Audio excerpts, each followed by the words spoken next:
As you know, I'm a huge old Hollywood geek, and that's how Hollywood was built. Yeah. It was an absolute anarchy. It was chaos. It was, for the first good 10 years, people would just be running about in a literal Wild West. It was cowboys on one street, and then a film studio would come in. There's actually memoirs where they talk about in the early writers' rooms, the smell of cow shite, because they'd literally move the cows out and the writers came in.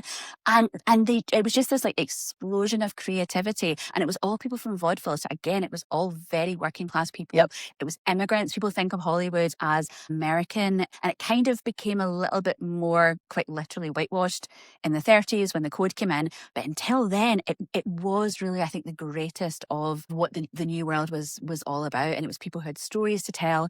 And all of a sudden there was this technology where they could get it to mass audiences. And they actually used to come up with kind of what we would call a trailer or a sizzle reel. They would just improvise a few minutes with grabbing a cowboy off the street and going, right, your girlfriend's just been kidnapped by that guy. Go, what are you going to do? And they would just kind of come up with something. And as soon as they had a sort of a reel, which is about 10 minutes, they would literally go and show it to audiences, and there would be like sheets strung across roads in Glendale Boulevard, and they would sit and watch as people, gasped or laughed or got bored and walked away. That's where the term "cut to the chase" comes from, because they would see people, oh, we should have cut straight to the chase because they're getting bored and they're walking away. And that's basically how, because they didn't have a 3-act structure. They didn't have the language of cinematography. They would kind of go, we want to see the actor's eyes right now. So let's get closer.